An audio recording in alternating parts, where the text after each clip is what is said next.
So everybody sit down. Who's going to sit down? And everybody else wave. Who's going to wave? Like wave, right? Hello. All right, we're all waving. All right. Okay. Here, hello. Okay, pillow right here on the floor. It's a good place for that pillow. Thank you. All right, so I think we found something. What happened? What happened to these guys last week? Anybody remember? Did they just come back from the wardrobe and How they think many do we Lucy's crazy? have? They haven't thought Lucy's crazy yet, but I think Lucy was all. Wow. 1, 2, 3, 4, 5, 6, 7, 8, 9, 10. No, it's only 4. It's easy. It's easy, easy, easy. Okay, so okay, it's easy peasy, Okay, right? let's just do it. All right, so let's do it, and you pay attention and cob your bog. You know what that means? That means if you get a corn cob and you stuck it in your mouth, oh, no noise out of your mouth, right? That's right. Okay, there you go. Over here. All right, so here we are. Now we know what happened last time is Lucy was seeing Mr. Tumnus, right? Yeah, but she had to go back because he was a kidnapper and he wanted her to go back. Yeah, but he didn't do it, did he? No, but she went back. She did go back. Yeah, he didn't. Tumnus did not kidnap her, and of course we all know that that will not turn out well for Tumnus in the end, will it? Actually, yes, it will. Tumnus will end up being a stone statue. No, you won't at the end. He will. He'll be there, and then later on he won't. But he will be there for a long time. Yeah, everybody is knowing who's thinking. Yes, that's right. Okay, so shall we read? 1, 2, 3, go. Okay. Lucy ran out of the empty room into the passage and found the other three. It's all right, she repeated. I've come back. What on earth are you talking about, Lucy? Asked Susan. Why, said Lucy in amazement. Haven't you all been wondering where I was? So you've been hiding, have you, said Peter. Poor old Lou, hiding and nobody noticed. You'll have to hide longer than that if you want people to start looking for you. But I've always been away for hours and hours, said Lucy. The others all stared at one another, and then what? Batty, said Edmund, tapping his head. Quite batty. You know what batty means? Crazy. It means crazy, yeah.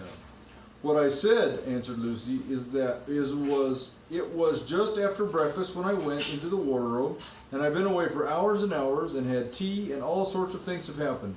Don't be silly, Lucy, said Susan. We've only just come out of that room a moment ago, and you were there then. She's not being silly at all, said Peter. She's just making up a story for fun, aren't you, Lou? And why shouldn't she? No, Peter, I'm not, she said. It's a magic wardrobe. There's a wood inside it, and it's snowing, and there's a faun and a witch, and it's called Narnia. Come and see.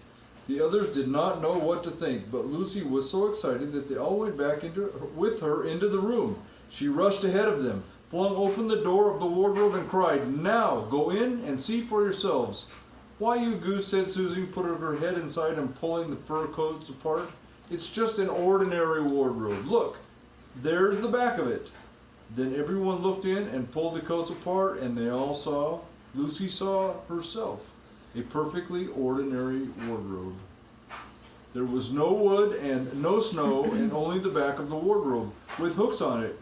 Peter went in and rapped his knuckles on it to make sure that it was solid. A jolly good hoax, Lou. You know what a hoax is? Like a joke. It's like a joke. I just guessed that. Yeah, that was a good guess. You have really taken us in, I must admit. We half believe you.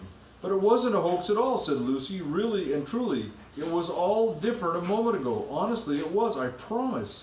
Come, Lou, said Peter. That's going a bit too far. You've had your joke. Hadn't you better drop it now? Lucy grew very red in the face and tried to say something, though she hardly knew what she was trying to say, and burst into tears. Well, she might have been sad, huh? Are you sad when you tell the truth and somebody doesn't believe you? Does it make you sad? Not always. Depends what it's about. Yeah, probably depends what it's about. Yep. Okay. For the next few days, she was very miserable. She would have made it up with the others quite easily at any moment if she could have brought herself to say that the whole thing was only a story made up for fun. But Lucy was a very truthful girl, and she knew that she was really in the right. and she could not bring herself to say this. The others, who thought she was telling a lie, and a silly lie too, made her very unhappy. The two elder ones did this without meaning to do it, but Edmund could be spiteful, and on this occasion he was spiteful. He sneered and jeered at Lucy and kept on asking her if she'd found any other new countries in other cupboards and all over the house. What made it worse was that these days ought to have been delightful. The weather was fine, and they were out of doors from morning to night, bathing and fishing and climbing trees and lying in the heather, but Lucy could not properly enjoy any of it. And so things went on until the next wet day. What's going to happen on the next wet day? They're gonna go. I think it only opens once a day, and then they're all gonna go in. Perhaps. And then they all. Perhaps. That day, when it came to it, the afternoon, and there were still no sign of a break in the weather, they decided to play hide and seek again. Susan was it, and as soon as the others scattered to hide, Lucy went to the room where the wardrobe was. She did not mean to hide in the wardrobe, because she knew that would only set the others talking again and about the whole wretched business. But she did want to have one more look inside it, for by this time she was beginning to wonder herself whether Narnia and the Faun had not been a dream. The house was so large and complicated and full of hiding places that she thought she would have time to have one look into the wardrobe and then hide somewhere else. But as soon as she reached it, she heard steps on the passage outside, and then there was nothing for it but to jump into the wardrobe and hold the door closed behind her. She did not shut it properly because she knew that it is a very silly thing to shut oneself in a wardrobe, even if it is not a magic one. Now the steps she had heard were those of Edmund, and he came into the room just in time to see Lucy vanishing into the wardrobe. He at once decided to get into it himself, not because he thought it a particularly good place to hide, but because he wanted to go on teasing her about her imaginary country. He opened the door, and there were coats hanging up as usual, and a smell of mothballs, and darkness, and silence, and no sign of Lucy. "She thinks I'm Susan come to fetch her," said Edmund to himself, "and so she's keeping very quiet at the back." He jumped in and shut the door, forgetting that it is a very foolish thing to do this. Then he began feeling about for Lucy in the dark. He had expected to find her in a few seconds and was very surprised when he did not. He decided to open the door again and let in some light, but he could not find the door either. He didn't like this at all and began groping wildly in every direction, and he even shouted out, "Lucy, Lou, where are you? I know you're here." There was no answer, and Edmund noticed that his own voice had a curious sound, not the sound you would expect in a cupboard, but a kind of open-air sound. He also noticed that it was unexpectedly cold, and then he saw a light. "Thank goodness," said Edmund. "The door must have swung open of its own accord." He forgot all about Lucy and went toward the light, which he thought was the open door of the wardrobe. But instead of finding himself stepping out into the spare room, he found himself stepping out from the shadow of some thick fir trees and into the open place in the middle of the wood. That was where Lucy started. I think you're right. Yeah. There was crisp, dry snow under his feet and more snow lying on the branches of the trees. Overhead, there was pale blue sky, the sort of sky one sees on a fine winter day in the morning. Straight ahead of him, he saw between the tree trunks the sun, just rising, very red and clear. Everything was perfectly still, as if he were the only creature in that country. There was not even a robin or a squirrel among the trees, and the wood stretched as far as he could see in every direction, and he shivered. He now remembered that he had been looking for Lucy, and also how unpleasant he had been to her about the imaginary country, which now turned out to not have been imaginary at all. He thought that she must be somewhere quite close, so he shouted, "Lucy, Lucy, I'm here too. Edmund." There was no answer. "She's angry about all the things I've been saying lately," thought Edmund, and though he did not like to admit he had been wrong, he also did not much like being alone in this strange, cold, quiet place, so he shouted again, "I say, Lou, I'm sorry, I didn't believe you.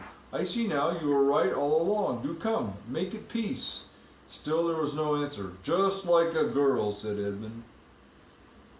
Do boys say those kind of things about girls sometimes at school? Yeah. Only bad boys, right? Yes. He's a Yeah. bad boy. Bad boy. She's just like a girl, said Edmund to himself, skulking somewhere and won't accept an apology. He looked around him again and decided he did not much like this place, and he'd almost made up his mind to go home when he heard very far off in the wood a sound of bells. He listened, and the sound came nearer, and at last there swept into sight a sledge drawn by 2 reindeer. The reindeer were about the size of Shetland ponies, and their hair was so white that even the snow hardly looked white compared with them. Their branching horns were gilded and shone like something on fire when the sunrise caught on them. Their harness was of scarlet leather and covered with bells, and on the sledge, driving the reindeer, sat a fat dwarf who would have been about 3 feet high if he had been standing. He was dressed in polar bear fur, and on his head he wore a red hood with long gold tassel hanging down from its point. His huge beard covered his knees and served him instead of a rug. But behind him, on a much higher seat in the middle of the sledge, sat a very different person. Who's back there, I think? A great lady, taller than any woman that Edmund had ever seen. She also was covered in white fur up to her throat, and held a long, straight golden wand in her right hand, and wore a golden crown on her head. Her face was white, not merely pale, but white like snow or paper or icing sugar, except for her very red mouth. It was a beautiful face in other respects, but proud and cold and stern. Who is it? Everybody say it at once. The witch. witch. The sledge was a fine sight as it came sweeping toward Edmund, with the bells jingling and the dwarf cracking his whip and the snow flying up on each side of it. "Stop," said the lady, and the dwarf pulled the reindeer up so sharply that they almost sat down. Then they recovered themselves and stood chomping their bits and blowing. In the frosty air, the breath coming out of their nostrils looked like smoke. "And what, pray, are you?" said the lady, looking hard at Edmund. My name is Edmund," said Edmund rather awkwardly. He did not like the way she looked at him. The lady frowned. "Is that how you address a queen?" she asked, looking sterner than ever. "I beg your pardon, your majesty. I didn't know," said Edmund. "Not know the Queen of Narnia?" she cried. "Ha! You shall know us better after. But I repeat, what are you?" "Please, your majesty," said Edmund, "I don't know what you mean. I'm at school. At least I was. It's holidays now." She must be so confused. Now, I don't think she's confused, but I think Edmund's confused Oh yeah. about who she is. I think she has a fair idea of who she is. I think He she just- knows who he is. But he just says he's the son of Adam. He doesn't know he's the son of Adam yet, but he will. He doesn't know it yet, but he will. And you guys did good. Even you there, little miss. I can't wait. Even you. It's this. Are you sure? Can you shut that off for me? Bye, everybody. Bye.